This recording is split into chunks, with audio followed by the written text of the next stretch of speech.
बच्चों, आज हम Young's double slit experiment discuss करने वाले हैं। हमने कल जो है वेव ऑप्टिक्स में इंटरफेरेंस का जो है ना एनालिटिकल पार्ट करवा दिया था, और वो इंटरफेरेंस का जो एनालिटिकल पार्ट था वो बिल्कुल वही था जो साउंड वेव्स का था। बिल्कुल आपने 11th क्लास से उसको 100% मैच कर सकते हो, कोई प्रॉब्लम नहीं है। सारे रिजल्ट वही थे, सब कुछ वही थे, कैलकुलेशंस भी सारी वही होंगी, क्वेश्चंस भी सारे वही होंगे, यानी कि कुछ भी डिफरेंस नहीं है। जैसे आप जो है ना 11th क्लास में आप लोग करते थे ना, तो मैं बता दूं 2-3 चीज़ें। जैसे आई मैक्सिमम अपॉन आई मिनिमम, इसके रेशियो बहुत ज़्यादा निकाले जाते हैं, और मतलब काफ़ी सारे क्वेश्चंस हैं आई मैक्सिमम आई मिनिमम। इस पर हमने कहा था a प्लस बी का whole square upon a minus B का whole square. Actually I maximum upon I minimum, maximum intensity upon minimum intensity, R maximum upon R minimum, that is square, right. अब जब आप इसको करते थे तो इसको हम ऐसा भी लिख सकते हैं, under root I one plus under root I two whole square upon under root I one minus root I two whole square, ऐसा भी कर सकते हो आप। और इसके अंदर आप एक काम और भी कर सकते हो, a plus B upon a minus B, है ना, under root I maximum upon I minimum. ये जो हम कर रहे हैं, ये हम ऐसा नहीं कि आज कर रहे हैं, हम 11th में कर चुके हैं। अब आप इसको जो है कंपोनेंडो डिवाइडेंडो लगा करके a अपॉन बी निकाल सकते हो, ठीक है। इस तरह के काफ़ी सारे न्यूमेरिकल्स हमने 11th में किए थे, राइट। अगर किसी बच्चे को कोई इसमें डाउट है, संदेह है, तो वो मेरे को जूम सेशन में बोल सकता है, राइट। चलिए जी, ये एक बात हो गई। तो ये a अपॉन बी है, ओके। इस तरह की चीजें हैं। अब a अपॉन बी को आप अंडर रूट आई वन, अब देखिए एक बात है ना, मैंने आपको बताया था I proportional to amplitude square. जब ये चीज बता दी तो एक बहुत ही ऑब्वियस बात है कि amplitude proportional to root of I. इसका मतलब a proportional to under root I one, b proportional to under root I two, है ना, और r proportional to under root I result. ये सब चीजें आप जानते हैं। चलिए आज हम बात करेंगे यंग्स डबल स्लिट एक्सपेरिमेंट। ये आपका 11th से बिल्कुल भी कनेक्शन नहीं है, एकदम जोरदार, बहुत ही इंटरेस्टिंग मज़ेदार चीज़ है। 11th के लिए मतलब बिल्कुल भी कनेक्टेड नहीं है। तो देखिए यंग्स डबल स्लिट एक्सपेरिमेंट,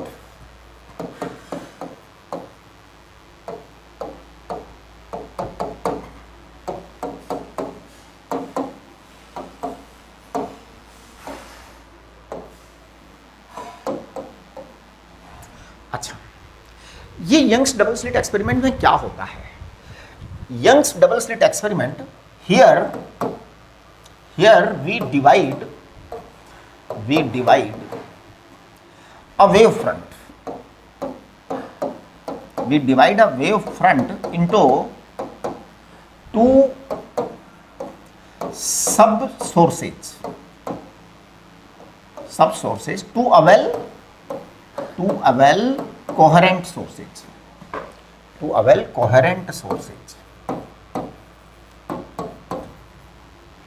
अब आप इस चीज पर थोड़ा ध्यान दीजिए कि हम एक सोर्स को, एक वेव फ्रंट को डिवाइड करते हैं to avail two coherent sources, है ना। तो होता क्या है कि we take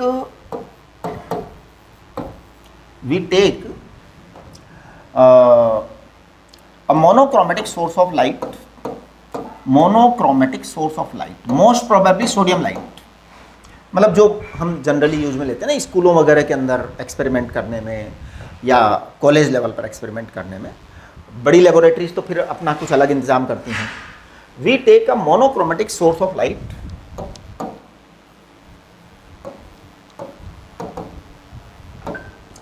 and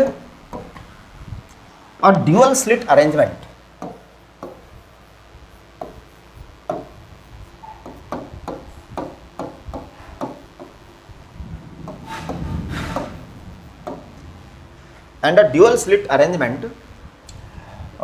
is placed before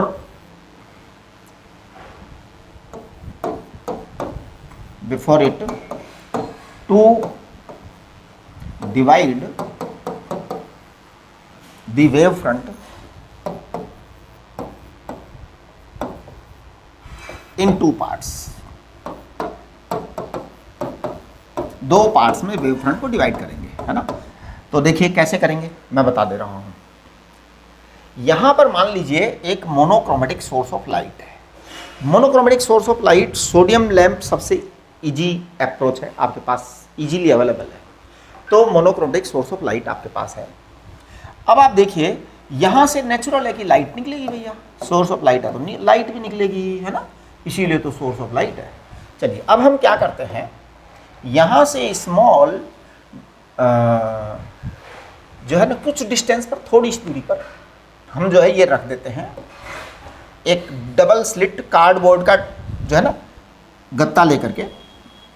जैसे यहाँ से आपने ऐसे लिया, यहाँ एक थोड़ा सा पास में करिए होल, ज़्यादा दूर नहीं होते, दो होल पास पास होते हैं। ये आपने दो होल ले लिए स्लिट। तो देखिए एक स्लिट ये है और एक स्लिट ये है। होगा क्या कि आपका ये, क्योंकि कार्डबोर्ड का पूरा मजबूत ब्लैकन किया हुआ, ब्लैक किया हुआ, ब्लैक पेपर से इसको ढक करके फिर हम बनाते हैं ऐसी दो छेद और यहाँ से लाइट निकलती है। तो जैसे इसमें से एक लाइट रे निकलेगी, इसमें से एक लाइट रे निकलेगी। हम इस बात की ट्राई करते हैं, इस बात की हमेशा ट्राई करते हैं कि ये यहाँ पर मिडल में हो, सेंटर पे हो, राइट। तो this is the centre, this is the centre. मैं S1 और S2 जो दो स्लिट हैं इनके बीच की डिस्टेंस को D कह देता हूँ।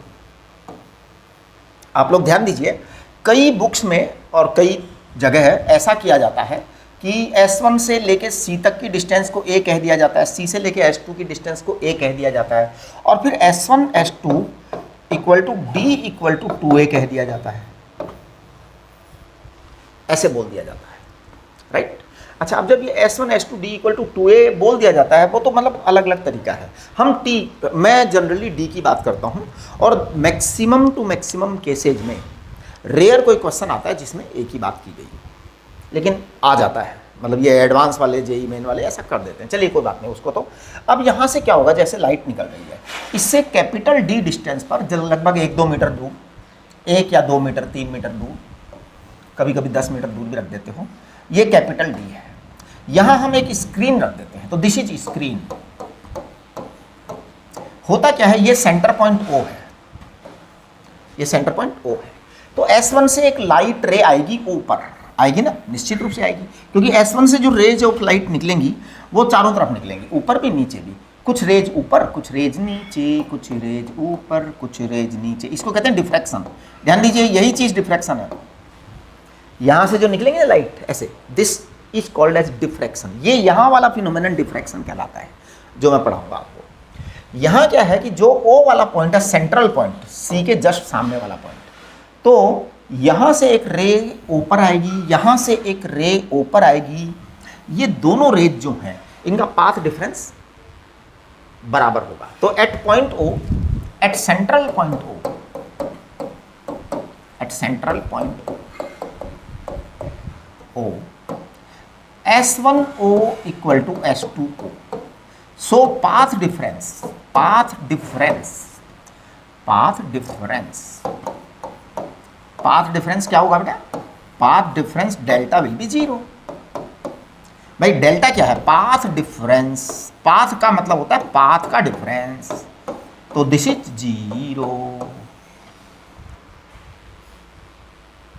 ये आपका डेल्टा है।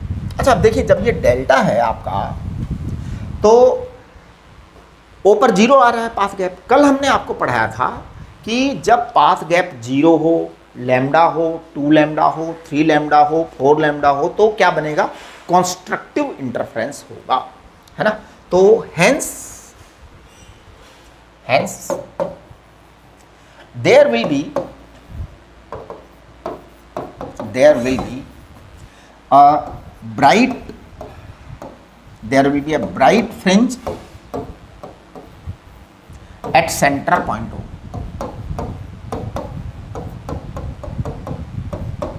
फ्रिंज क्या है, फ्रिंज एक्चुअल में एक ब्राइट लाइन बन जाती है पूरी की पूरी, है ना, लीनियर फ्रिंज होती है, वो बन जाती है पूरी की पूरी ऐसे। तो Hence there will be a bright fringe at center O. O पर bright fringe बनेगी। क्यों? Due to constructive interference।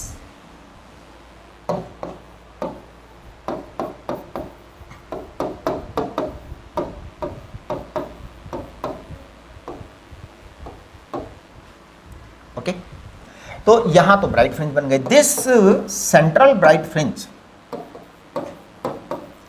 this central bright fringe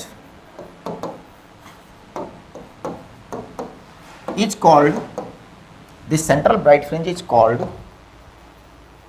zero order fringe, zero order fringe। इसका नाम जीरो ऑर्डर फ्रिंज है। हमेशा ही ब्राइट होती है, हमेशा ही ब्राइट होती है। वो बात एक अलग है, कभी कभी एग्जाम वाला क्या करता है, जानबूझकर प्लानिंग करके इसको, ये जो सेटिंग है ना, इसको थोड़ा ऊपर या नीचे कर देता है। अब सोचो आप, अगर थोड़ा ऊपर नीचे कर दिया तो क्या घटना घटित हो सकती है? घटना ये घटित हो सकती है कि अगर मान लो इसको थोड़ा नीचे कर दिया तो ऊपर वाली ने कम डिस्टेंस ट्रेवल करी, नीचे वाली रे ने ज़्यादा डिस्टेंस ट्रेवल करी। अब डिस्टेंस जिसने ज़्यादा ट्रेवल करी, अगर हम उस डिस्टेंस का डिफरेंस निकालें तो डिफरेंस कुछ आएगा। अगर वो डिफरेंस λ/2 आया, 3 λ/2 आया, 5 λ/2 आया, 7 λ/2 आया, तो इसका मतलब डिस्ट्रक्टिव इंटरफेरेंस हो जाएगा, फिर यहाँ पे ब्लैक बन जाएगा। लेकिन फिर उसको हम जीरो ऑर्डर फ्रिंज नहीं कहेंगे, क्योंकि जैसे ही आपने इसको ऊपर नीचे कर दिया, आपका पॉइंट ओ जो है ना वो शिफ्ट हो जाएगा।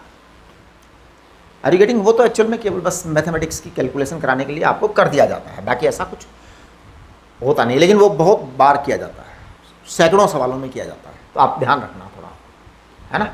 अच्छा, अब देखिए यहाँ से क्या होता है कि ये तो काम हो गया आपका कि भैया जीरो ऑर्डर हो गई। अब मेरा सवाल ये है कि इस O से y डिस्टेंस ऊपर या नीचे, y डिस्टेंस ऊपर या नीचे क्या घटना घटित होगी? अपना ये सवाल बहुत ही इंपॉर्टेंट क्वेश्चन है। तो अपना सवाल क्या है? व्हाट विल बी, है ना। हाँ, ये बस अब बस सारा दिमाग यहीं लगाना है कि y डिस्टेंस पर क्या होगा। तो अपना क्वेश्चन है, मैं यहाँ थोड़ा जगह खाली कर लेता हूँ।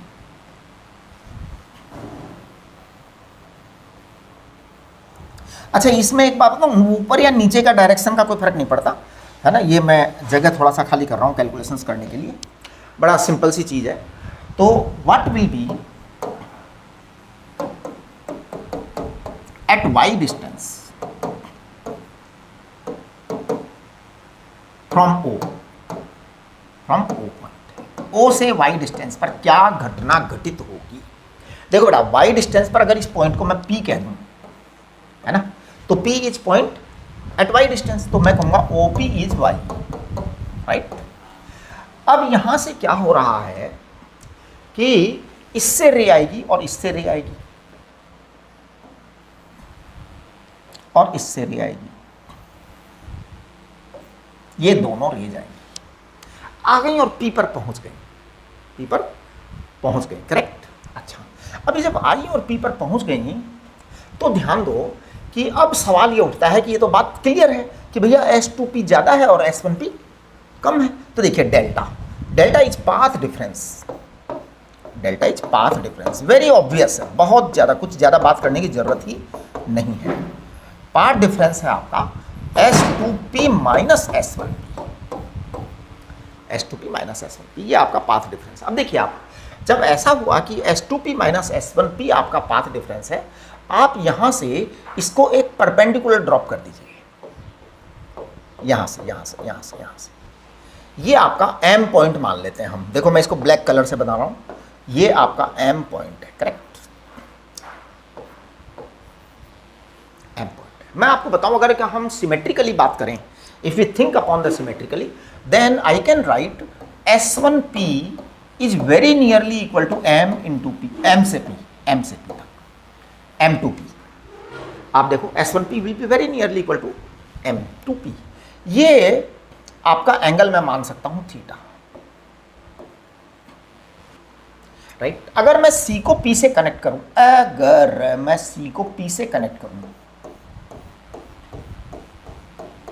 तो ध्यान दीजिए, ये जो एंगल है ना, ये अप्रोक्सीमेटली थीटा ही होगा,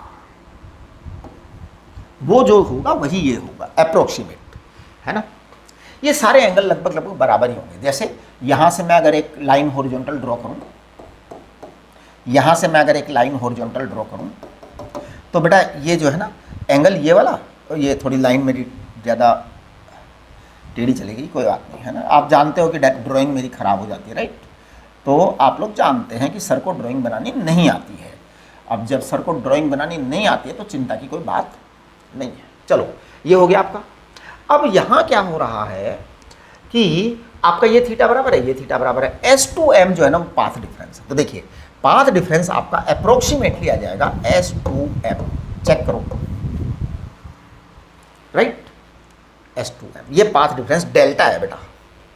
अब मैं यहाँ पे कहूँगा कि इसको मैं यहाँ पे साइन थीटा निकालूंगा और वहाँ पे मैं टेन थीटा निकालूंगा। तो देखिए देखिए for small theta,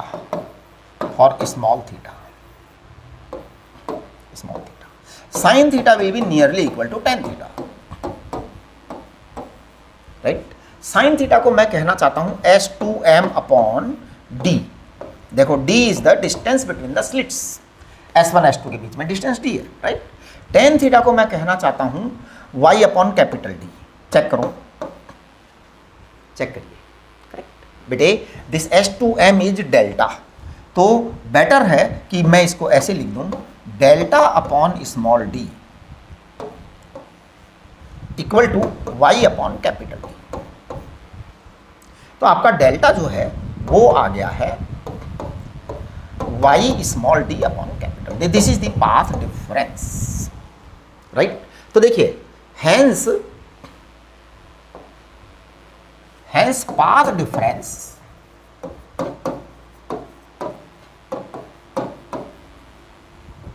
between the waves arriving at different distance y,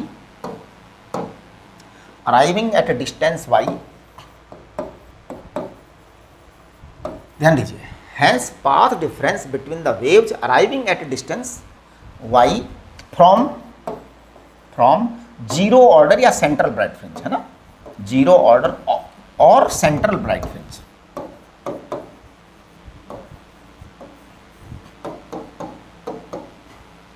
central bright fringe, right. तो देखिए क्या होने वाला है, उसको थोड़ा सा पकड़ने की कोशिश करें कि ये डेल्टा आपका पाथ डिफरेंस आएगा वहाँ पे। तो path difference between the waves arriving at distance y from the zero order और सेंट्रल ब्राइट फ्रिंज, ये आ गया पाथ डिफरेंस। अब देखिए इस पाथ डिफरेंस वाला जो फॉर्मूला है ना, इस फॉर्मूले पर बेस्ड कम से कम 100 क्वेश्चन 200 क्वेश्चन तो मिल ही जाएंगे आपको, इधर उधर यहाँ वहाँ जहाँ तहाँ मत पूछो, कहाँ कहाँ खूब सारे क्वेश्चन मिलेंगे, राइट। अब देखिए टू केसेज। तो पहला केस है कंस्ट्रक्टिव इंटरफेरेंस, कि अगर कंस्ट्रक्टिव इंटरफेरेंस का मतलब होता है ब्राइट फ्रिंज, कब ब्राइट फ्रिंज बनेगी। कंस्ट्रक्टिव इंटरफेरेंस का मतलब है ब्राइट फ्रिंज, चमकदार fringe.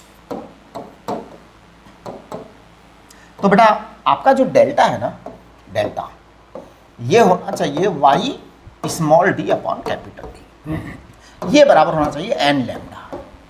n can be zero, अगर जीरो है तो सेंट्रल आ जाएगा, y इक्वल टू जीरो आ जाएगा, लैम्डा 2 लैम्डा 3 लैम्डा n इस तरह से आएगा। तो देखिए आपका जो y है ना क्या आ जाएगा, y इक्वल टू आ जाएगा n lambda capital D upon small d। This y I can write yn यानी position of nth bright fringe from the centre O, है ना। तो देखिए क्या कहा हमने, yn is equal to n lambda capital D upon small d। This is position of nth bright fringe from centre point O, position of nth bright fringe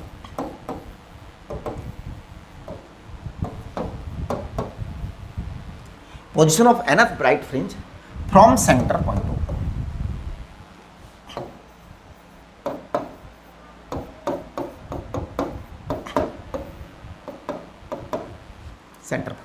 centre point O से आपकी position of nth bright fringe होगी। इसका मतलब यह है कि first bright fringe कितनी दूर होगी आप पता लगा सकते हैं, सेकंड ब्राइट फ्रिंज कितनी दूर होगी आप पता लगा सकते हैं। देखो बड़ा सिंपल सी बात है, y1 कितनी दूर होगी, lambda capital D upon D। बेटा y2 कितनी दूर होगी, 2 lambda capital D upon small d, है ना। हाँ जी, yn कितनी दूर होगी, yn दूर होगी n lambda capital D upon small d, है ना। Y N minus one fringe कितनी दूर होगी, एन माइनस वन, यानी एन में से वन घटा दिया, पता नहीं एन क्या है, N minus one lambda capital D upon D, ऐसा होगा।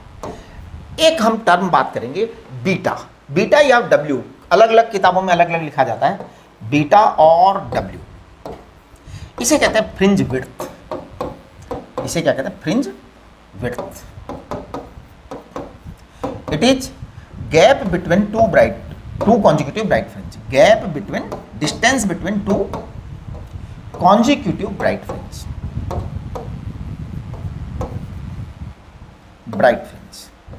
ये आपका गैप आ गया, right, gap between two consecutive bright fringe हो गया ना। अब देखो टू consecutive bright fringe के जब बीच का जब हम गैप निकाल रहे हैं तो ये आपके पास में बीटा या डब्ल्यू आ जाएगा, बस किसी के बीच में निकाल लो आप, एक दो एन, किसी के बीच में भी, वाई एन माइनस वन कर दो, आना जाना सबका बराबर ही है, सारे बराबर आएंगे, तो कितना आएगा ये आएगा lambda capital D upon small D, ये चीज आएगी, करेक्ट, ये आपका बीटा आ गया। ओके, चलिए ये तो आपकी कंस्ट्रक्टिव इंटरफेरेंस हो गया। अब हम जरा डिस्ट्रक्टिव या उसकी ब्लैक फ्रिंज डार्क फ्रिंज की बात करें तो देखो जी, डिस्ट्रक्टिव इंटरफेरेंस और डार्क फ्रिंज, डिस्ट्रक्टिव इंटरफेरेंस और dark fringe,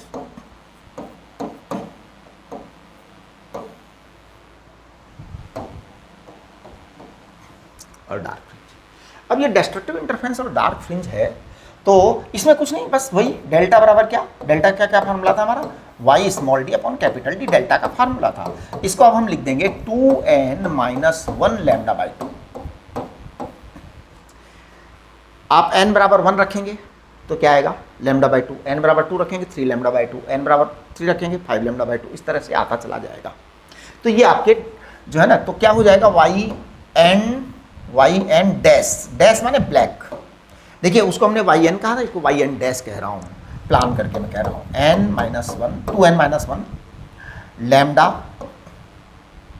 capital D upon small D. देखिए कुछ किताबों में 2n प्लस वन लिखते हैं, तो मैं हमेशा 2n माइनस वन लिखता हूँ और बच्चे को हमेशा कहता हूँ 2n माइनस वन लिखो, never write it plus one. किताबों में लिख रखा है लिखने दो, एनसीईआरटी ने लिख रखा है लिखने दो, आप मेरी बात मानो, आपके क्या होगा, डायरेक्ट आंसर आएंगे, मतलब बहुत सारे सवाल होंगे और एक भी गलत नहीं होगा, एक भी गलत नहीं होगा, क्योंकि वहाँ पे आपको याद रखना पड़ेगा n बराबर 0। ध्यान दो, आप अगर इसको 2n प्लस वन करेंगे तो आपको एक जिद करके याद रखनी पड़ेगी n बराबर 0 भी हो सकता है। और आपको मैं बता दूं कि जीरो ऑर्डर डार्क फ्रिंज होती ही नहीं है, जीरो ऑर्डर डार्क फ्रिंज होती ही नहीं है, तो काय को जीरो की बात करें, सीधे 1 से क्यों ना चालू करें, ठीक है ना।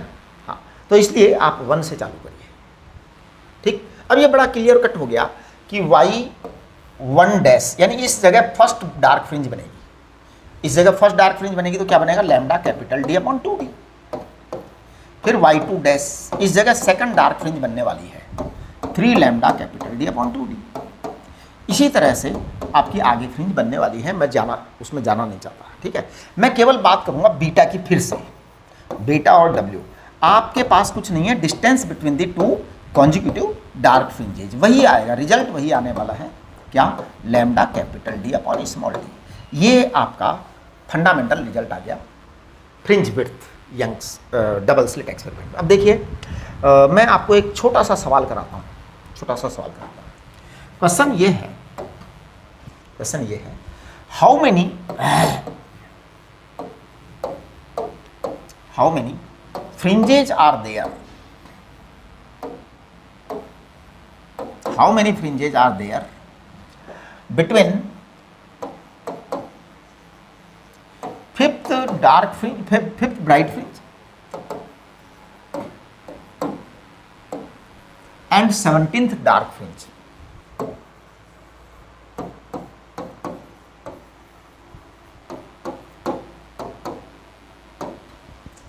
How many fringes are there between fifth bright fringe and 17th dark fringe? अब यहाँ क्या है, मैं आपको सबसे पहले फ्रिंज पैटर्न समझा दूँ इस सवाल को सॉल्व करने से पहले।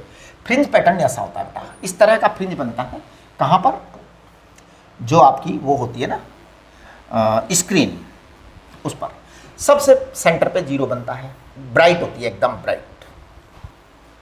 उसके बाद में डार्क होती है ना। हाँ, अब मैं क्या करूँ, ब्राइट के बाद में एक डार्क बनेगी, फिर एक डार्क के बाद एक ब्राइट बनेगी, फिर एक ब्राइट बनेगी, फिर डार्क बनेगी, फिर ब्राइट बनेगी, राइट। ये इस तरह से बनती चली जाएंगी, राइट। अब देखिए मैं ये बताता हूँ, जैसे ये वाली ब्राइट बनी तो ये डार्क बनेगी, फिर ये डार्क बनेगी, फिर ये डार्क बनेगी, राइट, फिर ये डार्क बनेगी। इसी तरह से इधर भी बनेगी, राइट। अब मैं थोड़ा सा जो है ना इधर की तरफ जो है, जैसी इधर वैसी इधर बनेगी। इधर मैं थोड़ा सा मैग्नीफाइड इमेज ले रहा हूँ जिससे कि मैं बातें कर सकूँ आपसे, है ना। ये आपका 0 नंबर है, ये आपका 0 नंबर है। अब मैं जो है ना, ये मैं आपको कहता हूँ कि फर्स्ट फ्रिंज है। सेंट्रल तो ये हो गई, 0 नंबर हो गई। ये फर्स्ट डार्क आएगी, क्योंकि सेंट्रल तो वाइट हो गई ना, ब्राइट फ्रिंज हो गई। अब ये डार्क आएगी, तो मैं इसको डार्क करूँगा अभी थोड़ी देर में। फिर ये आपका वाइट आएगा, फिर ये डार्क आएगा। ऐसा इधर भी आता रहेगा, ऐसा इधर भी आता रहेगा। ऐसा मैं मैग्नीफाइड क्यों बना रहा हूँ मैं, जिससे कि मैं आपको समझा सकूँ, नहीं तो ये अभी जरा सी दूर में ज़्यादा चीज़ें समझाई नहीं जा सकती। इधर देखो आप, ये आपका क्या था। अब मैं इसमें एक डार्क पेन ले लेता हूँ, ये डार्क होगी। एक वाइट, सेंट्रल वाइट तो हो गई हमारी, सेंट्रल वाइट के दोनों तरफ एक डार्क होगी, फिर डार्क के पास वाइट हो, मतलब वो होगी ब्राइट होगी, फिर डार्क के पास ब्राइट, इस तरह से होगी। अब ये वाइट के वो है ना ब्राइट है, इसके बाद में डार्क आएगी, इसके बाद फिर ब्राइट आएगी। अब देखो, अगर मैं 2 कॉन्जिक्यूटिव ब्राइट फ्रिंजेज को चेक करूं, तो बेटा ये चेक करो, देखो आप, इसका सेंटर, इस ब्राइट फ्रिंज का सेंटर और इस ब्राइट फ्रिंज का सेंटर, ये जो 2 ब्राइट फ्रिंज का सेंटर है, अगर हम इन दोनों सेंटर्स के बीच का डिस्टेंस चेक करें तो ये आपका बीटा होगा, ये आपका बीटा होगा। इसी तरह से अगर 2 डार्क फ्रिंज हैं, जैसे ये डार्क फ्रिंज इसका सेंटर और ये डार्क फ्रिंज इसका सेंटर, दोनों डार्क फ्रिंज का सेंटर हम चेक करते हैं और इनके बीच की डिस्टेंस चेक करें तो ये बीटा होगी। इसे कहते हैं फ्रिंज विड्थ, राइट। लेकिन अगर मैं इस फ्रिंज का चेक करूं केवल, कि बस वाइट कॉर्नर्स को ले लूं, मतलब ब्राइट कॉर्नर्स को केवल चेक करूं, तो ये आपका β/2 होगा। यानी फ्रिंज जो है, it is not only white और ब्राइट डार्क, मतलब ब्राइट और डार्क। आपको क्या करना पड़ेगा, दोनों को मिलाकर एक फ्रिंज बनेगी। यानी कि बेटर है कि हम फ्रिंज को इस तरह से समझें कि यहां से लेकर के यहां तक की डिस्टेंस को फ्रिंज कहते हैं, बीटा कहते हैं। Got the point, got the point. अब देखिए, इस सवाल को करना, इस सवाल को करने का एक बहुत मूर्खतापूर्ण तरीका है, बहुत ही मूर्खतापूर्ण तरीका। क्या आप जो है ना, हाउ, जैसे कैलकुलेट क्या करना है, how many fringes are there between 5th bright fringe and 17th dark fringe. अब साहब आपको कैलकुलेट करना है तो क्या करेंगे, आप डायग्राम बनाएंगे, फिर काउंट करेंगे। नहीं जी, कभी नहीं करना, कभी नहीं करना। आपको कुछ नहीं करना, आपको बड़ा सिंपल सा काम करना है। मैंने आपको yn पढ़ाया और मैंने आपको yn डैश पढ़ाया। डैश माने डार्क, yn माने ब्राइट। yn आपको मैंने पढ़ाया n lambda capital D upon small d और 2n minus 1 lambda capital D upon small d। बहुत ज़्यादा सावधान हो जाइए, प्लस किसी सूरत में नहीं लगाना। प्लस लगाया तो आप फिर 19th फ्रिंज पे पहुंच जाएंगे, आप कैलकुलेशन ठीक से नहीं कर पाएंगे, राइट। अब देखो, आपको 5th ब्राइट फ्रिंज चाहिए तो y 5th वाली पोजीशन निकालो, 5 lambda capital D upon D, right. फिर आपको 17th डार्क फ्रिंज चाहिए, आप 17th डार्क फ्रिंज निकाल लीजिए, 33 lambda capital D upon 2D। बस आपके डिस्टेंस आ गया। तो हाँ, हाउ मेनी ना, तो देखिए कितना डिस्टेंस आएगा, y डैश 17 वाला माइनस y5 वाला डिस्टेंस निकाल दो, बस खत्म बात। मेरे को लग रहा है 23/2 दिया जाएगा ना। देखो इधर, चेक करना आप, मतलब मेरी बात को मानना जरूरी नहीं है, आप चेक कर लीजिएगा। I can be wrong, right. ये आपका 2D आ गया, इसका मतलब ये हुआ 11.5 बीटा आ गई साहब, यानी कि 11.5 बीटा होंगी, 11.5 बीटा होंगी। इतनी फ्रिंजेज बनेंगी वहाँ पे, राइट, क्लियर। तो मैं समझता हूँ कि बात एकदम क्लियर है। चलिए अब मैं इसके बाद में जो है इस यंग्स डबल स्लिट एक्सपेरिमेंट पर थोड़ा सा मैं आगे बढ़ता हूँ कि बीटा की डिपेंडेंस है ना। तो देखिए जी, in Young's double slit experiment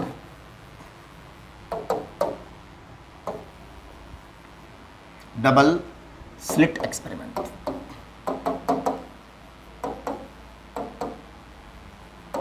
in Young's double slit experiment beta is lambda capital D upon small D. अब इसको थोड़ा सा समझने की कोशिश करिए बेटा। Beta lambda capital D upon small D है, इसका मतलब बीटा प्रोपोर्शनल टू लैम्डा है। अब देखिए लैम्डा है जब बीटा प्रोपोर्शनल टू, तो इसका मतलब है विब योर आपका ये वाइट लाइट थी पूरी, है ना। अगर आपने रेड कलर की लाइट सेलेक्ट की है तो आपकी बीटा ज़्यादा आएगी, आपने वॉयलेट कलर की लाइट सेलेक्ट किया तो आपका बीटा मिनिमम आएगा, समझ गए। येलो कलर के लिए फिर अकॉर्डिंगली आएगा, मतलब लैम्डा पर डिपेंड करेगा। Beta proportional to 1 upon D and beta proportional to capital D. ये तो कोई खास बात नहीं, वो तो आप कर ही लेंगे वो तो। अब हम बात करते हैं कि if Young's double slit experiment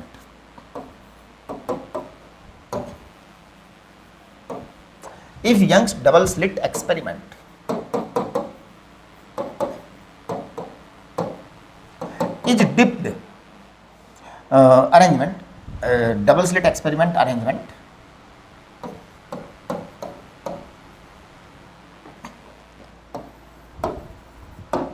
is dropped in water, उठा करके पानी में फेंक दो जी, मतलब पानी में डाल दो वाटर। देखिए वाटर जो है ना, इसका रिफ्रैक्टिव इंडेक्स 4/3 है, 4/3 है। What will happen, what will happen with the fringes?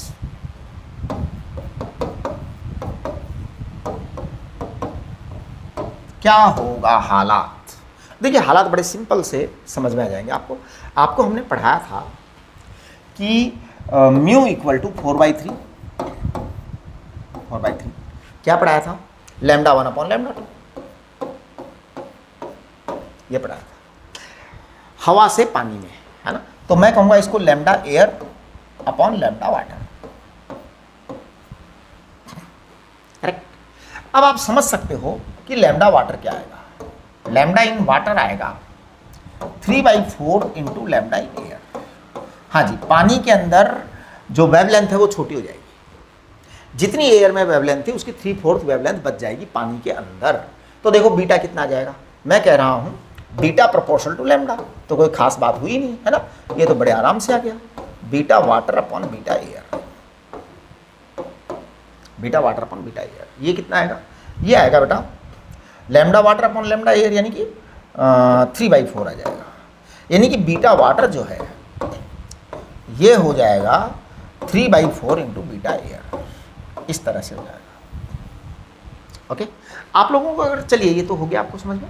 आप लोगों को अगर ध्यान हो तो मैंने 11th क्लास में एक क्वेश्चन करवाया था, मैं उसको यहाँ पर रिपीट कर देता हूँ, है ना। 11th क्लास में कर चुके हो, यहाँ मैं उसको रिपीट कर देता हूँ।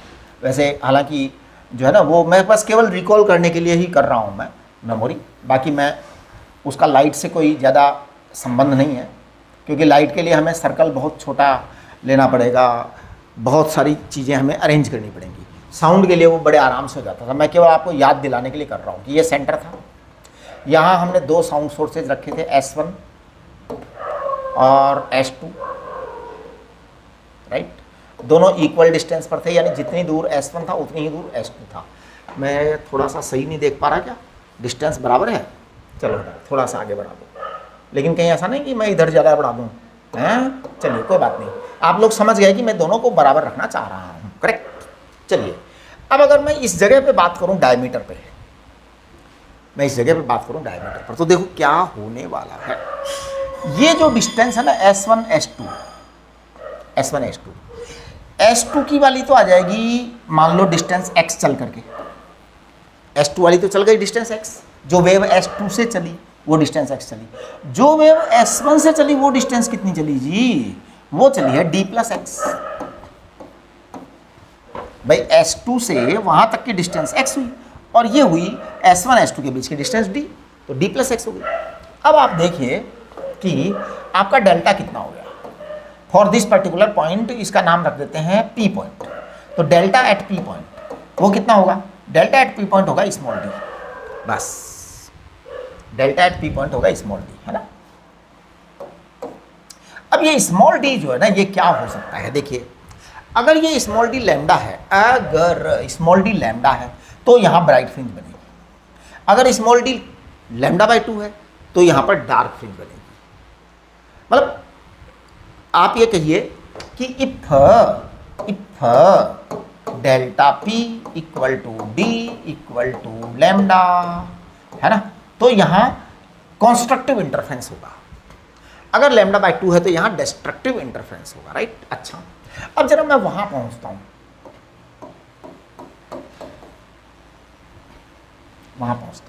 ये वाला जो पॉइंट है just at 90 degree from the point P, तो Q is just at 90 degree, है ना।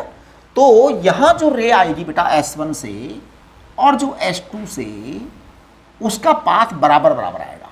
मैं कहूंगा S1Q और इसको कह दूंगा S2Q और S1Q को S2Q बोलूंगा बराबर बराबर, इसका मतलब पाथ डिफरेंस 0 आएगा।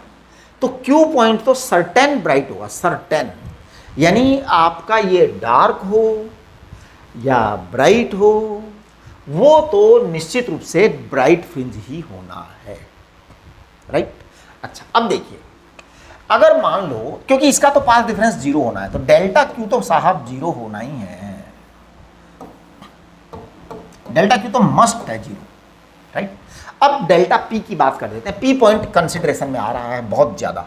अब डेल्टा P में ये बात पक्की हो गई कि आपका D का डिफरेंस, अब D का डिफरेंस क्या क्या हो सकता है जिंदगी में, देखो D का डिफरेंस लैम्डा बाई 2 हो सकता है, लैम्डा हो सकता है, 3 लैम्डा बाई 2 हो सकता है, और भी हो सकता है। डिफरेंस तो काफ़ी सारे हो सकते हैं, वो तो क्वेश्चन मेकर पर डिपेंड है, क्वेश्चन बनाने वाला क्या बनाता है ना। 2 लैम्डा हो सकता है, इस तरह से कितना भी हो सकता है। मैं एक एग्जांपल लेता हूँ, मान लो कि ये जो D है ना, lambda P, delta P, delta माने पाथ डिफरेंस, ये जो D है मान लो 6 लैम्डा है, मान लो 6 लैम्डा है, ऐसे ही मान लिया। इसका मतलब ये हुआ कि यहाँ का पाथ डिफरेंस 0 है और यहाँ का पाथ डिफरेंस 6 लैम्डा है, यहाँ का पाथ डिफरेंस 0 है और यहाँ का पाथ डिफरेंस 6 लैम्डा है। तो यहाँ 0 ऑर्डर फ्रिंज बनेगी जिसको ब्राइट फ्रिंज कहेंगे, यहाँ 6 लैम्डा है तो यहाँ भी ब्राइट फ्रिंज बनेगी, यानी यहाँ पर जो फ्रिंज बनेगी वो बनेगी 0 नंबर की ब्राइट फ्रिंज, यहाँ पर 6 नंबर की ब्राइट फ्रिंज बनेगी, 6 नंबर की ब्राइट फ्रिंज बनेगी, यहाँ बीच में फ्रिंजेज और बनेंगी। अब देखो एक बात है ना, एवरी लैम्डा के लिए ब्राइट फ्रिंज बनती है, 0 के लिए ब्राइट फ्रिंज हुई, फिर लैम्डा के लिए ब्राइट फ्रिंज होगी, 2 लैम्डा के लिए ब्राइट फ्रिंज होगी, 3 लैम्डा के लिए ब्राइट फ्रिंज होगी, इस तरह से ब्राइट फ्रिंज बनती चली जाएंगी। यानी कि यहाँ पर 1 2 3 4 5 6, यानी कि यहाँ तक 0 से लेकर 6 तक ब्राइट फ्रिंज बन गई। अब यहाँ पर वापस से 0 ऑर्डर ब्राइट फ्रिंज बनेगी, यानी कि 6 इधर, 6 इधर और 6 इधर, टोटल इस सर्कल पर 24 कॉन्स्ट्रक्टिव इंटरफेरेंस हो जाएंगे, कॉन्स्ट्रक्टिव इंटरफेरेंस हो जाएंगे, ब्राइट फ्रिंज न बोलो तो भी।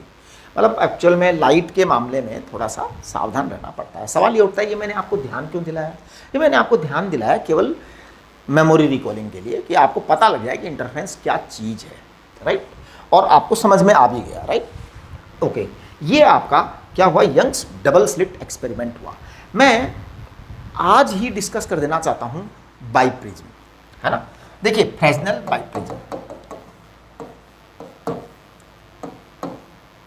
बहुत छोटा सा है, और ये आपके मतलब वैसे तो जो है ना डिफाइंड सिलेबस में नहीं है फ्रेस्नेल बाइप्रिज्म, न तो 12th में है न डिफाइंड सिलेबस में, तो वहाँ नहीं है। लेकिन भैया सवाल भरे पड़े हैं फ्रेस्नेल बाइप्रिज्म के, तो क्या करें फिर, है ना। इसलिए मैं इसको ज़्यादा एनालिसिस नहीं करूँगा क्योंकि कोर्स में नहीं है।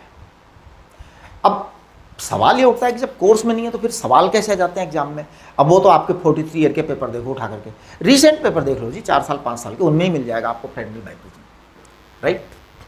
यानी कि हम रिस्क नहीं ले सकते, सवाल आ सकता है आपके, राइट। चलिए जी, अब ये जो फ्रेस्नेल बाइप्रिज्म है ना, इसकी मैं थ्योरी डिटेल में नहीं जाऊँगा, डायरेक्ट आपको बता दूंगा, लेकिन समझा पूरा दूंगा जिससे कि आपको कोई क्वेरी क्रिएट ना हो।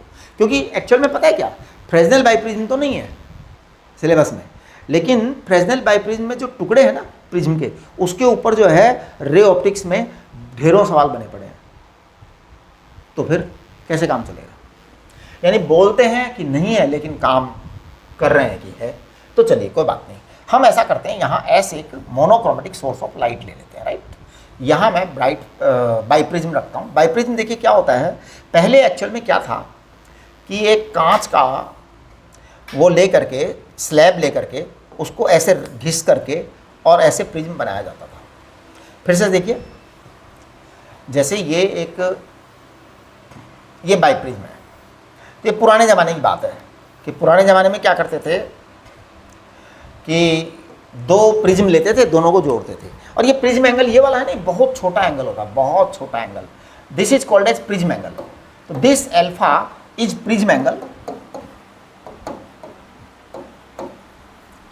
And it is so small 1 degree या आधा डिग्री या 2 डिग्री, ज़्यादा से ज़्यादा, मतलब बहुत ही छोटा होता है, बहुत ही छोटा होता है। यानी ऐसा नहीं कि बड़ा एंगल हो गया, नहीं, बहुत छोटा एंगल होता है, करेक्ट। चलिए अब देखिए क्या हो रहा है, इधर भी छोटा एंगल होता है, करेक्ट। आजकल क्या करते हैं कि हम दो प्रिज्म नहीं लेते, एक ही कांच की प्लेट लेते हैं, उसको घिस करके बाइप्रिज्म बना देते हैं, यानी कि यहाँ पे हो गया। अब ये जो सीन है ना, इसको कहते हैं रिफ्रैक्टिंग एज। इसका नाम क्या है? Refracting edge, correct. ये अगर 1 डिग्री है, ये अगर 1 डिग्री है, तो ये एंगल कितना होगा सोच लो आप।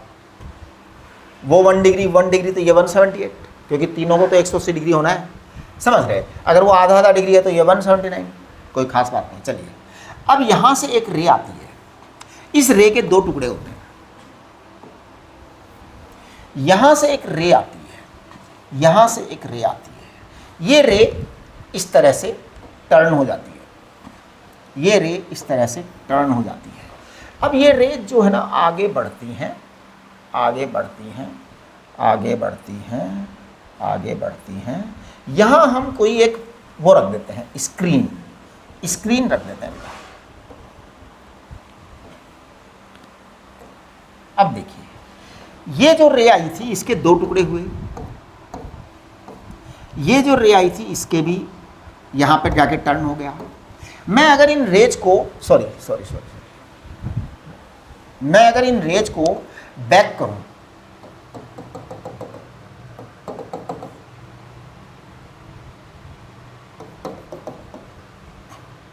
तो ये यहां मिलती हुई दिखाई देती है। यानी कि ये एपरेंट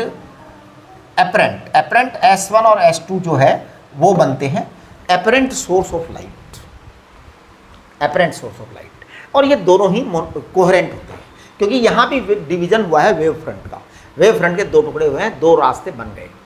अब होता क्या है, जैसे ये S1 से इसको हमने बैक प्रोड्यूस किया है, ये रियल रेज नहीं है, ध्यान दीजिए, वर्चुअल हैं ये दोनों वर्चुअल सोर्सेज हैं, नॉट रियल सोर्सेज। ये दोनों एपरेंट सोर्सेज हैं, नॉट रियल सोर्सेज, राइट। अब यहाँ से जो रे आई है और यहाँ से जो रे आई है, देखो इस S1 की रेज यहाँ से चल करके यानी इस एरिया के अंदर आई है, और इस S2 की रेज यहाँ से चल के यहाँ तक यानी इस एरिया के अंदर आई है। अगर मैं कॉमन एरिया ढूंढूं रेज का, S1 से देखो, S1 से देखो, S2 से देखो, अगर मैं कॉमन देखूं तो this is common area, this is common space, common space, right. इसे हम कॉमन स्पेस कहेंगे, और ये जो है इसे कहेंगे ओवरलैपिंग रीजन। क्या बोलेंगे इसको? Overlapping region, overlapping region. ये आपका सेंटर है,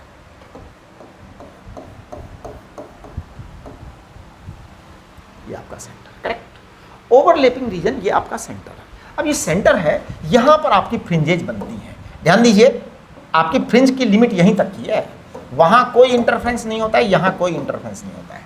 this space is not for interference, interference केवल यहीं मिलता है, केवल यहीं मिलता है। S1 S2 के बीच की जो डिस्टेंस है वो मैं आपको बता दूं। S1 S2 के बीच की डिस्टेंस जो D है, ये दो तरीके हैं। पहला तरीका सुनिए, इसका जो पहला तरीका है वो है 2a mu minus 1 into alpha. अब आप कहेंगे ये क्या बला है, मैं बता देता हूँ क्या बला है। बहुत ही आसान चीज़ है बेटा। इसे हम कहते हैं A, करेक्ट। आपको ध्यान होगा मैंने आपको मिनिमम डेविएशन का केस पढ़ाया था, delta equal to mu minus 1 into alpha. ये डेविएशन का केस पढ़ाया था, करेक्ट। अच्छा, अब ये डेल्टा एंगल है, इसको मैं कह सकता हूँ हमारा जो वो था ना d2, अगर मैं इसको d/2 कहूँ, अगर इसको d/2 कह दूँ, इसको d/2 कह दूँ, है ना, तो S1 S2 के बीच की डिस्टेंस कितनी हो जाएगी, d हो जाएगी। ओके, अब मैं आपको ये कह रहा हूँ कि ये डेल्टा जो है म्यू माइनस 1 इंटू एल्फा है, तो ये पता है क्या है, ये होगा d/2 upon a, arc upon radius. Arc d/2 का बनेगा और रेडियस हम यहाँ से काउंट करेंगे रिफ्रैक्टिंग एज से। तो हमारे पास में ये जो है ना d/2, तो इसको कह देंगे d/2a। देखो मैंने इसका डेरिवेशन करवा दिया, और एक्चुअली में पता है इसका डेरिवेशन इसलिए नहीं करवाया कि मेरे को यहाँ पे जरूरत है, ना, यहाँ बिल्कुल जरूरत नहीं है। हमें ज़रूरत है, ढेरों आपके क्वेश्चंस हैं वेव ऑप्टिक्स में और इसमें जो आएंगे, तो फिर वो बनेंगे नहीं जब तक आपने चीज़ों को पकड़ा नहीं है। ये आपका डिस्टेंस d आ गया, पक्का। अच्छा, जब ये डिस्टेंस आपके पास में d आ चुका है, d equal to 2a mu minus 1 into alpha आ गया। अब हम आगे की बात करते हैं, तो वो देखिए कि इसका एक method, it is the first method कि आपने d निकाल दिया। बीटा क्या है, बीटा वही है lambda capital D upon small d, beta same है ना। हाँ जी, तो बीटा को मैं पता है क्या लिखूंगा, बीटा को मैं लिखूंगा लैम्डा। अब कैपिटल D को मैं लिखने जा रहा हूँ, आप देखो, look at this, S1 S2 are here, है ना, this distance is a, I can say that this distance is small b, a and b, correct.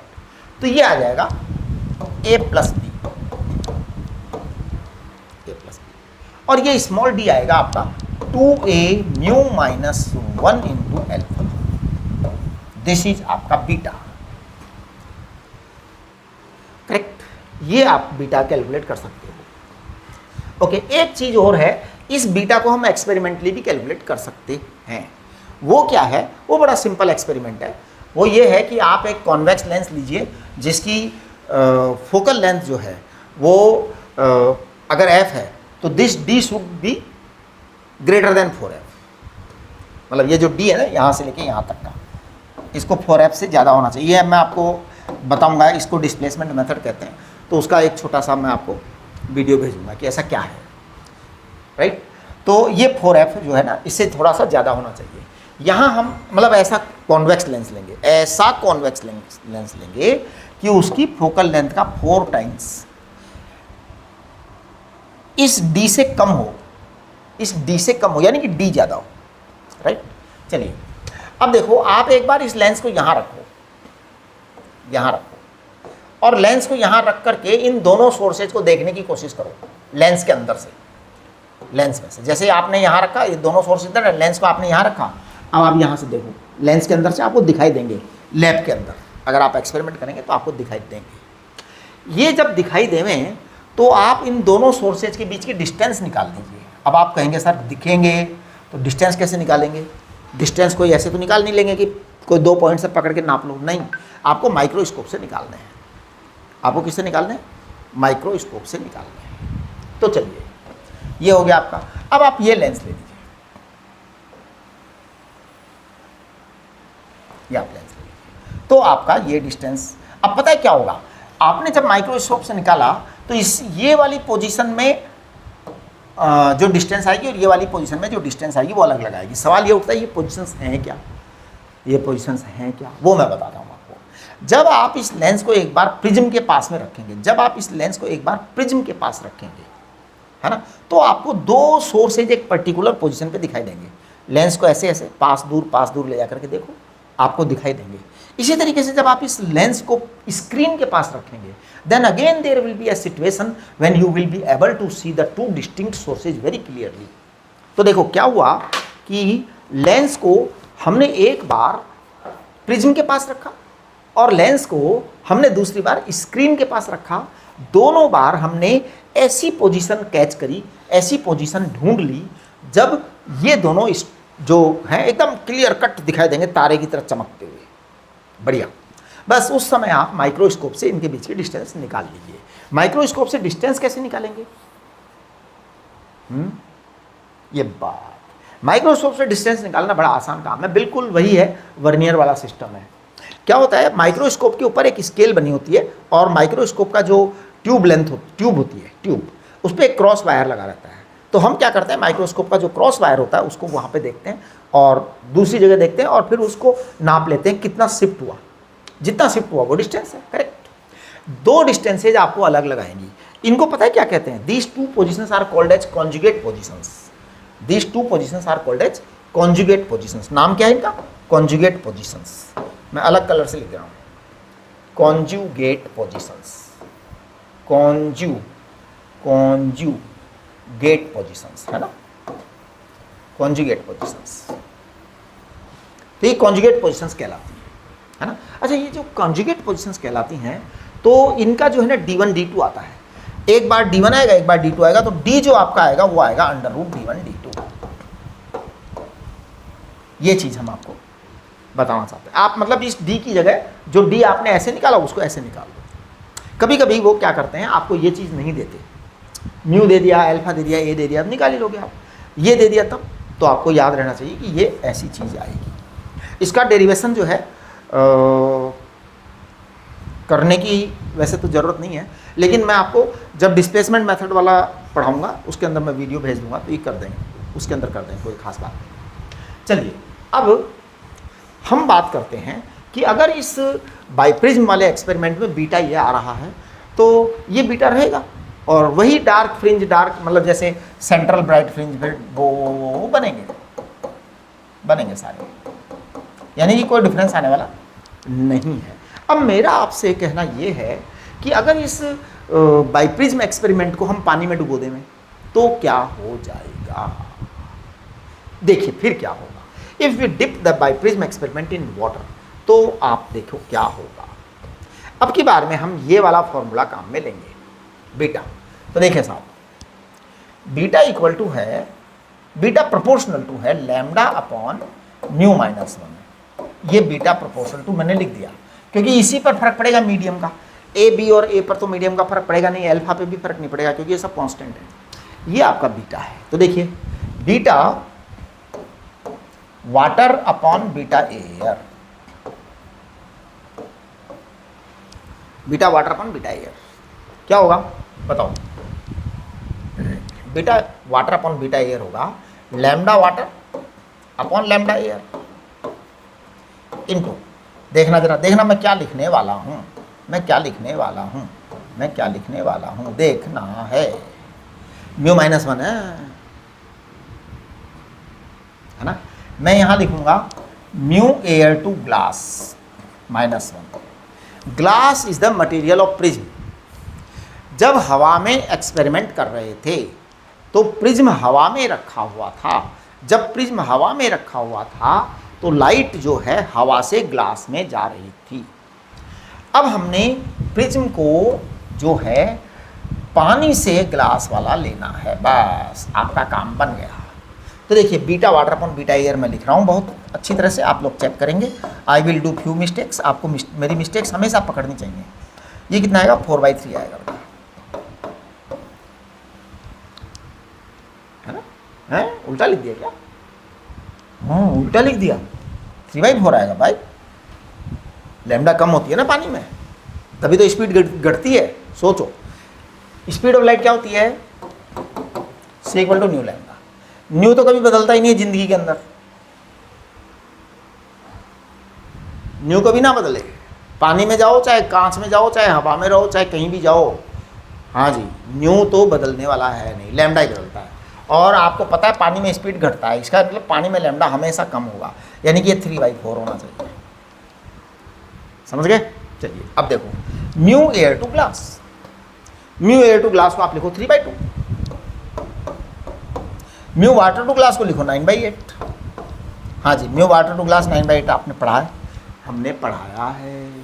चलिए अब आप ज़रा इसको कैलकुलेट कर लो। मुझे लगता है ये 3 आ जाएगा, है ना, ये 3 आ जाएगा। इसका मतलब बीटा वाटर जो होगा वो 3 टाइम्स ऑफ बीटा एयर आ जाएगा, यानी हवा में जितना फ्रिंज विड्थ था उसका 3 गुना पानी के अंदर होगा फ्रिंज विड्थ। ठीक है, ये आपका फ्रेनेल बाइप्रिज्म मैंने पढ़ा दिया। हम इंटरफ्रेंस वाली जो है ना बात कंप्लीट कर चुके हैं। कल मैं इस पर छोटी मोटी 2-3 बातें करूँगा और उसके बाद कल हम डिफ्रैक्शन चालू करेंगे, राइट। इसके अलावा इससे पहले मैं इसमें 2-4 सवाल करवा दूंगा और उसके बाद डिफ्रैक्शन चालू करेंगे। ठीक है, चलिए नमस्ते।